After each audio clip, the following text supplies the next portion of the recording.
വിദ്യാർത്ഥികളെ, ഇന്ന് നടന്ന 5ാം ക്ലാസ് പരീക്ഷയുടെ കേരള പാഠാവലി ഫസ്റ്റ് ടൈം ഇവാലുവേഷൻ്റെ ക്വസ്റ്റ്യൻ പേപ്പറും അതിൻ്റെ ആൻസേഴ്സുമാണ് നമ്മൾ ഡിസ്കസ് ചെയ്യുന്നത്. അപ്പോൾ മക്കൾ ആദ്യമായാണ് ഈ ചാനൽ കാണുന്നതെങ്കിൽ ചാനലൊന്ന് സബ്സ്ക്രൈബ് ചെയ്യണേ. നമുക്ക് ക്വസ്റ്റ്യൻസിലേക്ക് എടുക്കാം. ഫസ്റ്റ് ക്വസ്റ്റ്യൻ, ഒരു പാരഗ്രാഫ് തന്നിരിക്കുകയാണ്. എന്താണ്? കേരളത്തിലെ പക്ഷികൾ, അതാണ് ഹെഡിങ്. കുയിലിനെ പോലെ മധുരമായി പാടുന്ന മറ്റു പക്ഷികളില്ല, എങ്കിലും പല പക്ഷികളുടെയും ശബ്ദം കേൾക്കാൻ സുഖമാണ്. പുലരുന്നതിനു മുമ്പേ അനേകം പക്ഷികളുടെ ശബ്ദം ഇടകലർന്നു കേൾക്കാം. വെളുപ്പാൻ കാലത്ത് ഉണർന്നു ശ്രദ്ധിക്കുന്നവർക്ക് എത്രയോ ആനന്ദത്തിനു വകയുള്ള സംഗീതമാണത്. പൂവൻ കോഴിയുടെ കൂവൽ മുന്നിട്ട് നിൽക്കും.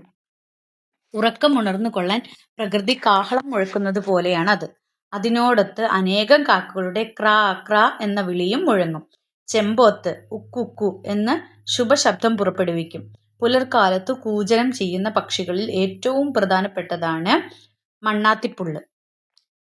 ഒന്നാമത്തെ ക്വസ്റ്റ്യൻ, ഈ പാരഗ്രാഫ് വായിച്ചിട്ട് ഇതിൻ്റെ താഴെ ക്വസ്റ്റ്യൻസ് കുറിച്ച് കൊടുത്തിരിക്കണം. 1. കുയിലിനെ പോലെ മധുരമായി പാടുന്ന മറ്റു പക്ഷികളില്ല. 2. ഉറക്കമുണർന്നു കൊള്ളാൻ പ്രകൃതി കാഹളം മുഴക്കുന്നത് പോലെയാണ് പൂവൻ കോഴിയുടെ കൂവൽ. ഈ പ്രസ്താവനകളിൽ ശരിയായത് ഏതാണെന്നാണ്. ഈ 2 പ്രസ്താവനകളും ശരിയാണ് അല്ലേ? കുയിലിനെ പോലെ മധുരമായി പാടുന്ന മറ്റു പക്ഷികളില്ല, അതുപോലെ രാവിലെയായി നേരം വെളുത്തു എഴുന്നേറ്റോളൂ എന്ന് പറയാൻ വേണ്ടി പ്രകൃതി കാഹളം മുഴക്കുന്നത് പോലെയാണ് നമ്മുടെ പൂവൻ കോഴിയുടെ കൂവൽ എന്ന് പറയുന്നത്. അപ്പോൾ 2ഉം ശരിയാണ്. ഓപ്ഷൻ ഡി ആണ് നിങ്ങൾ ഉത്തരമായി എഴുതേണ്ടത്. ബി ക്വസ്റ്റ്യൻ, ചില പക്ഷികളെയും അവയുടെ ശബ്ദങ്ങളെയും നൽകിയിരിക്കുന്നു. കാക്ക കാക്ക എങ്ങനെയാണ്? ക്രാ ക്രാ അല്ലേ? ബി ആണ്. പിന്നെ പൂവൻകോഴി എങ്ങനെയാണ്? കൊക്കരക്കോ. ചെമ്പോത്ത് എങ്ങനെയാണ്? ഉക്കുക്കു അല്ലേ? കുയില് കൂ കൂ എന്ന് അല്ലേ? അപ്പോൾ ഇതേ ഓർഡർ അനുസരിച്ച് ഇവിടെ താഴെ ഓപ്ഷൻസ് കൊടുത്തിട്ടുണ്ട്. അതനുസരിച്ച് ഇതിൽ ഈ പക്ഷികളുടെ ശബ്ദത്തിൽ ഓർഡറിൽ എഴുതാനാണ് പറഞ്ഞിരിക്കുന്നത്. ഇതിൽ ശരിയായ ഓപ്ഷൻ ബി ആണ്. 1 ബി, 2 സി, 3 എ, 4 ഡി. അത് ആദ്യം തന്നെ മാച്ച് ചെയ്ത് വെച്ചിട്ട് നിങ്ങളിങ്ങനെ ഓപ്ഷൻ എഴുതുകയാണ് ചെയ്യേണ്ടത്. സി ക്വസ്റ്റ്യൻ, ഉപ്പൻ്റെ മറ്റൊരു പേരാണ് ചെമ്പോത്ത്, കാക്കയുടെ മറ്റൊരു പേരാണ് ഉപ്പൻ. ഇതിൽ ശരിയായ പ്രസ്താവന ഏതാണെന്നാണ് ചോദിച്ചിരിക്കുന്നത്. 1ാമത്തെ പ്രസ്താവന മാത്രമേ ശരിയുള്ളൂ. ഉപ്പൻ്റെ മറ്റൊരു പേരാണ് ചെമ്പോത്ത് എന്ന് പറയുന്നത്. അപ്പോൾ 1ാമത്തത് മാത്രമേ ശരിയുള്ളൂ. അപ്പോൾ സി ആണ് നിങ്ങളിതിൽ ഉത്തരമായിട്ട് എഴുതേണ്ടത്. ഡി ക്വസ്റ്റ്യൻ, ഗദ്യഭാഗത്തെ സൂചന പ്രകാരം വെളുപ്പാങ്കാലത്തെ ആനന്ദം ലഭിക്കുന്നത് ആർക്ക്? വെളുപ്പാങ്കാലത്തെ ആനന്ദം ലഭിക്കുന്നത് ആർക്കാണ്? പക്ഷികളുടെ സംഗീതം ശ്രദ്ധിക്കുന്നവർക്ക്. പക്ഷികളുടെ സംഗീതം ശ്രദ്ധിക്കുന്നവർക്ക്. എ ആണ് ശരിയായ ഉത്തരം. 2ാമത്തെ സംഭാഷണം എഴുതാനാണ് പറഞ്ഞിരിക്കുന്നത്. പുഴ ഒറ്റ രാത്രി കൊണ്ട് സുന്ദരിയാകുന്നു. മരങ്ങളിൽ നിലാവ് പെയ്തിറങ്ങിയതോടെ മഴയ്ക്ക് നിറക്കൂട്ടായി. കാട്ടിലെ മഴ എന്ന പാഠഭാഗത്തെ ഈ പ്രയോഗങ്ങൾ നിങ്ങൾ ശ്രദ്ധിച്ചിട്ടുണ്ടല്ലോ. കന്നിമഴയിൽ ജീവൻ വെച്ച പുഴയും നിലാവിൽ കുളിച്ച മരവും പരസ്പരം പലതും സംസാരിച്ചു. എന്തൊക്കെ വിശേഷങ്ങളാകും പങ്കുവച്ചത്? സംഭാഷണം തയ്യാറാക്കുക. അപ്പൊ കന്നിമഴയിൽ ജീവൻ വെച്ച പുഴയും നിലാവിൽ കുളിച്ച മരവും തമ്മിലുള്ള, അപ്പൊ പുഴയും മരവും തമ്മിലുള്ള സംഭാഷണമാണ് എഴുതേണ്ടത്. അപ്പം നിങ്ങൾക്ക് ഇഷ്ടമുള്ള പോലെ എഴുതാം. ഞാൻ എക്സാമ്പിൾ പറയാം. പുഴ, ഹാവ്, എനിക്ക് ഇപ്പോഴാണ് ഒരു ജീവൻ വെച്ചത്, ഞാൻ തുടുത്തിരിക്കുന്നത് നീ കണ്ടുവോ? അപ്പം മരം പറയാണ്, അതെ അതെ, എനിക്കും ഇപ്പോഴാണ് ആശ്വാസമായത്. അപ്പൊ പുഴ എന്താണ് പറയണത്? കുന്നിലും മേട്ടിലും നിന്നായി 100 നീർച്ചാലുകൾ എന്നിലേക്ക് അരിച്ചിറങ്ങുന്നത് നീ കണ്ടുവോ? അപ്പം മരം പറയാണ്, ഞാൻ കണ്ടു പുഴയെ, ദാ എൻ്റെ ഇലകളുടെ പച്ചപ്പുകൾക്കിടയിൽ മിന്നാമിനുങ്ങളെ നീ കണ്ടുവോ? പുഴ പറയാണ്, ഞാൻ കണ്ടു മരമേ, നീയും ഞാനും ഒക്കെ ഇപ്പോൾ സുന്ദരികളായിരിക്കുന്നു. അപ്പം മരം പറയണ, അതെ അതെ, മഴ ഇനിയും വരാൻ വൈകിയിരുന്നെങ്കിൽ നമ്മുടെ കാര്യം കഷ്ടത്തിലായേനെ. പുഴ പറയാണ്, ഇനി വിഷമിക്കണ്ടല്ലോ, ഇന്ന് എനിക്ക് വളരെ സന്തോഷമായി. അപ്പം മരം പറയാണ്, എനിക്കും.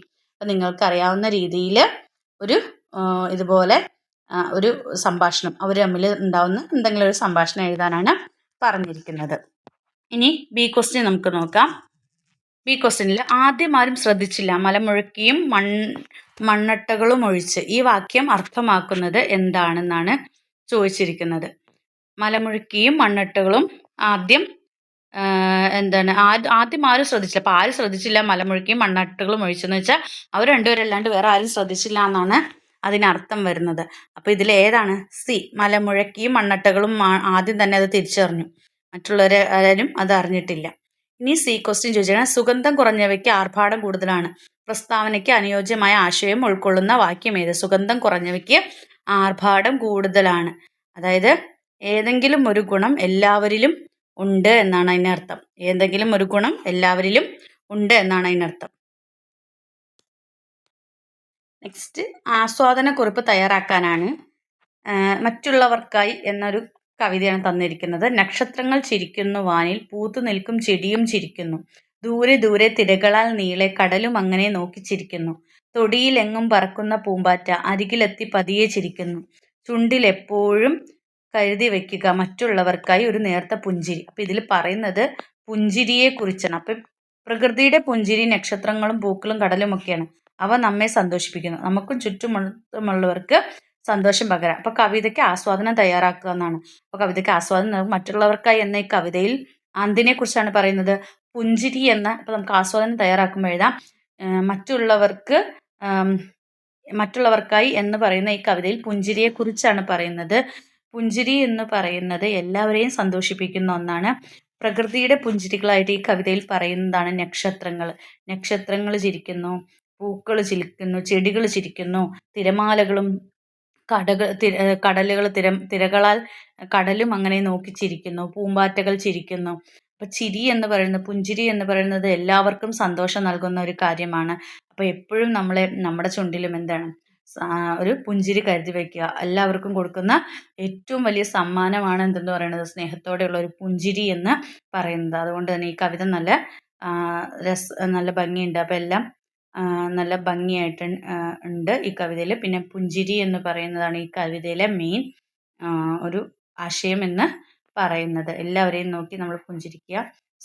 നമുക്ക് കൊടുക്കാൻ പറ്റുന്ന ഏറ്റവും വലിയ സമ്മാനമാണ് പുഞ്ചിരി എന്ന് പറയുന്നത്. അപ്പം അങ്ങനെ പറഞ്ഞ് നിങ്ങൾക്ക് ഇതിനൊരു ആസ്വാദനം എഴുതാം.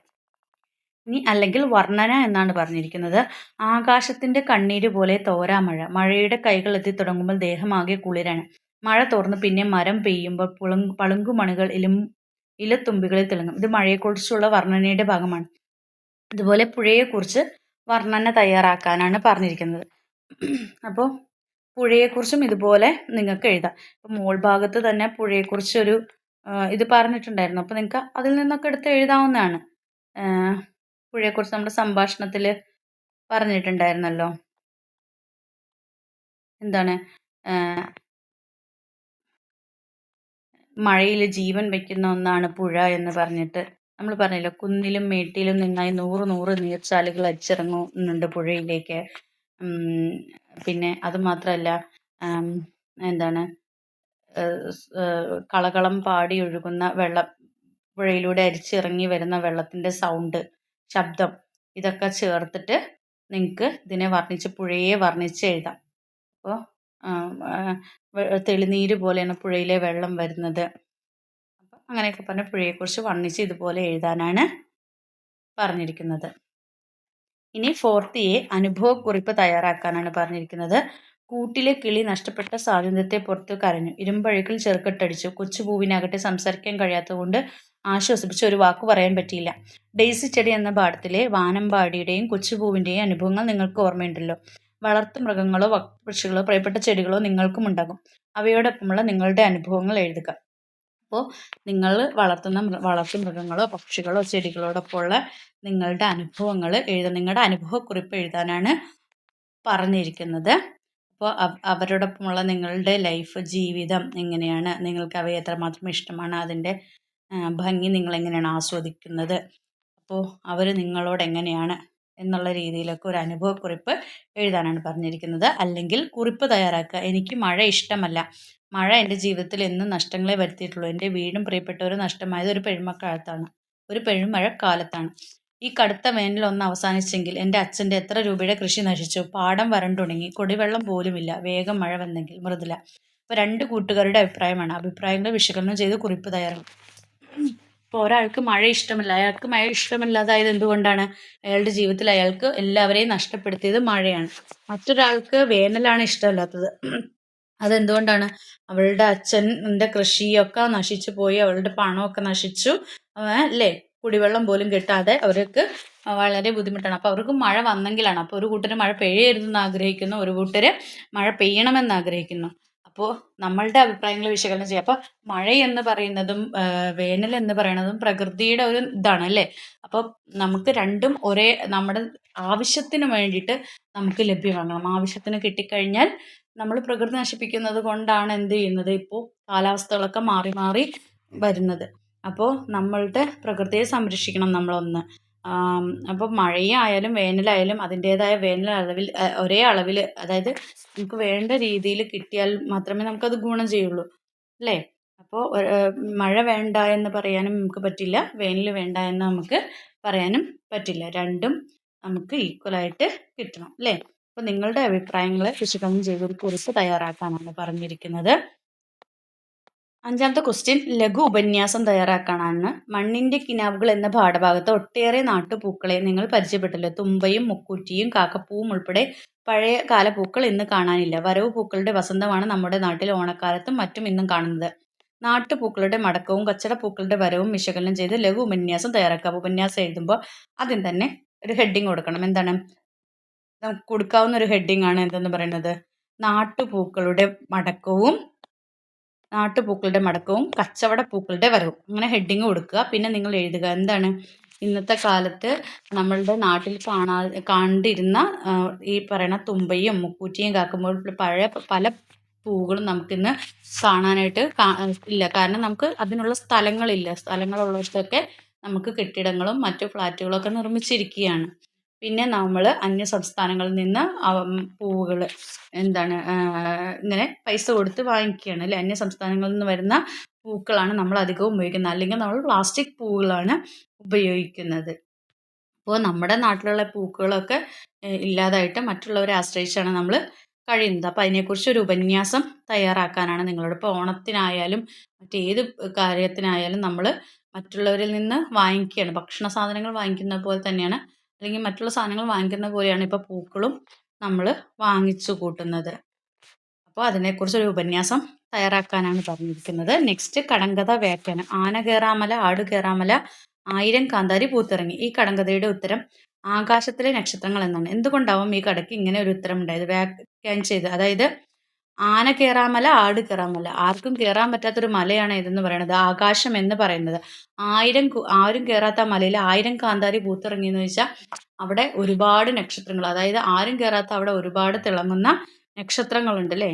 അപ്പോൾ ആരും കയറാത്ത മലയാണ് എന്തെന്ന് പറയുന്നത്? ആകാശം. ആകാശത്തുള്ള തിളങ്ങുന്ന അല്ലേ നക്ഷത്രങ്ങൾ തിളങ്ങുന്നതെന്നാണ് 1000 കാന്താരി പൂത്തിറങ്ങി എന്ന് പറയുന്നത്.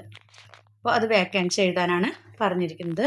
അപ്പോൾ നിങ്ങളുടെ ഇന്നത്തെ പരീക്ഷയുമായി ബന്ധപ്പെട്ട ക്വസ്റ്റ്യൻസും അതിൻ്റെ ആൻസേഴ്സും ഇങ്ങനെയൊക്കെയാണ് എഴുതേണ്ടത്. അപ്പോൾ നിങ്ങൾക്ക് വീഡിയോ ഉപകാരപ്പെടുന്നെങ്കിൽ ലൈക്ക് ചെയ്യുക, ഷെയർ ചെയ്യുക. ആദ്യമായി കാണുന്ന കൂട്ടുകാരുണ്ടെങ്കിൽ ചാനൽ ഒന്ന് സബ്സ്ക്രൈബ് ചെയ്യണേ. Then see you again. Thank U.